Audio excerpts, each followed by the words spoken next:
Welcome to Vijay's info. இன்றைக்கி நம்ம காலிஃப்ளவரை வச்சு ஒரு கிரேவி செய்யலாம்.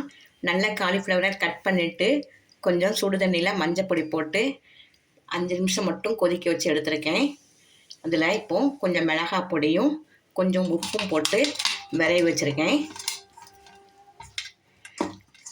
கடலை மாவு 2 ஸ்பூன் போட்டிருக்கேன். அதையும் சேர்த்து நல்லா விரைவி வச்சாச்சு. இப்போ நம்ம இதை பொரித்து எடுத்துக்கலாம். இதில் ஒரு 2 ஸ்பூன் நெய் விட்டுருக்கேன். இதில் நம்ம நெய் கொஞ்சம் சூடான பிறகு காலிஃப்ளவர் போட்டு பொரிச்சு எடுத்துருவோம்.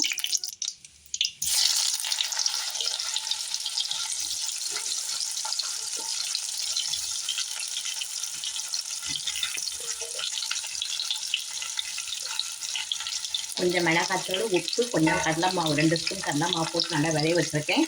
இதை நம்ம இப்போ நல்லா பொரிச்சு எடுத்துடலாம்.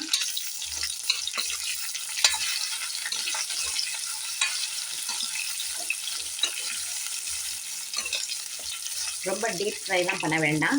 2 ஸ்பூன் மட்டும் நெய் போட்டிருக்கேன். போட்டு நல்லா கொஞ்சம் வதக்கி எடுத்துருவோம். அவ்வளோதான், பொரிக்கலாம் வேண்டாம்.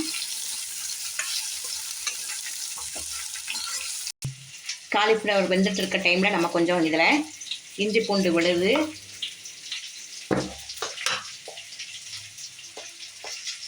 கொஞ்சம் மஞ்சள் தூள்,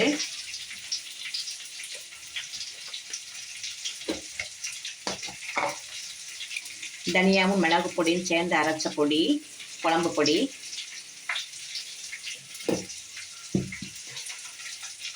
உப்பு எல்லாத்தையும் சேர்ந்து நம்ம கலந்துக்குவோம். கொஞ்சமாக தண்ணி விட்டு கலந்துக்கலாம், தயிரை விட்டு கலந்துக்கலாம். நான் தயிர் விட்டு கலந்துக்கிறேன். இப்போ கொஞ்சம் தயிரையும் விட்டுக்கலாம். தயிரை விட்டு நல்லா கலந்து வச்சுருவோம்.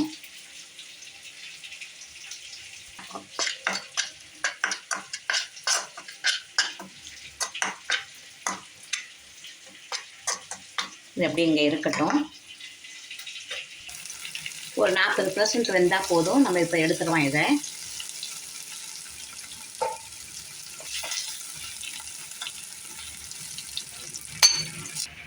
இப்போ நம்ம காலிஃப்ளவர் வெந்த நெய்யிலேயே வெங்காயம், தக்காளி போட்டு வதக்கி எடுத்துடலாம்.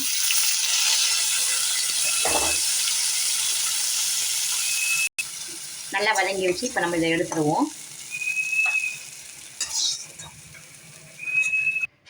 இப்போ நம்ம தக்காளி வெங்காயம் வதக்கி வச்சுருக்கோம் இல்லையா, அதை நம்ம மிக்ஸி ஜாரில் போட்டு கொஞ்சம் அரைச்சிட்டு வந்துடலாம்.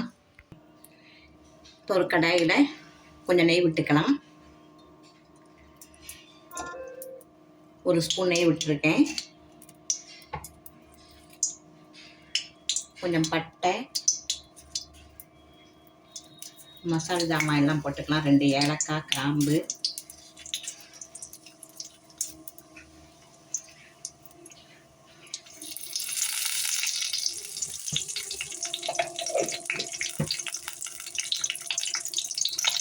நல்லா வதங்கினோடனே கொஞ்சம் ஆனியன் போட்டுக்கலாம்.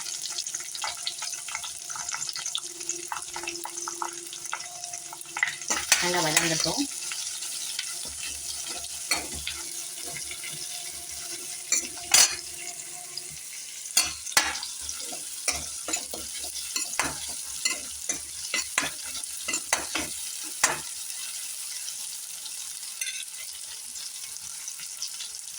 இதிலே நம்ம தக்காளி வெங்காயம் அரைச்சி வச்சுருக்கோம் இல்லையா, வதக்கி அதை விட்டுறலாம்.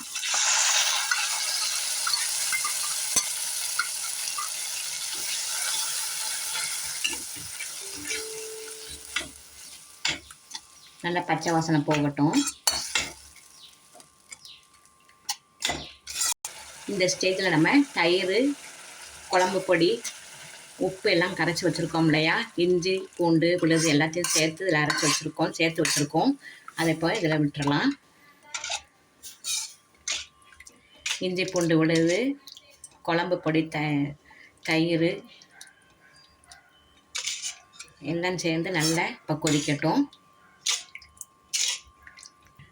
நான் ஒரே குழம்பு பொடி போட்டிருக்கேன். நீங்கள் தனியாவும் மிளகாய் பொடியும் தனித்தனியாக இருந்தால் கூட நீங்கள் போட்டு சேர்த்துக்குங்க. உங்களுக்கு காரம் தகுந்த மாதிரி சேர்த்துக்குங்க.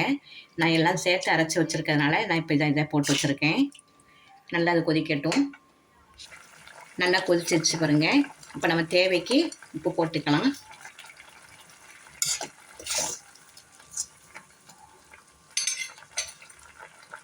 இப்போ நம்ம பொரித்து வச்சுருக்கிற இந்த காலிஃப்ளவர் சேர்த்துருவோம்.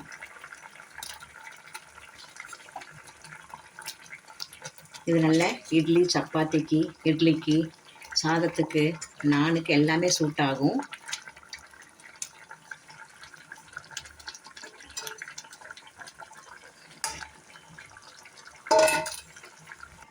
நல்லா கிரேவி வாசனை நல்லா கமன்னு வருது பாருங்கள். நல்லா மணமாக இருக்குது.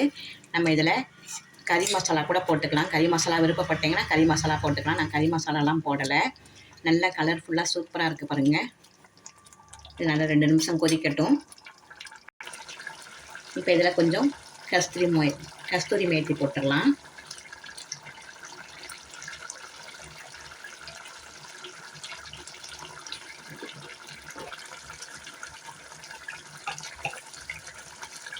ஒரு ஸ்பூன் நெய்யை விட்டுறலாம்.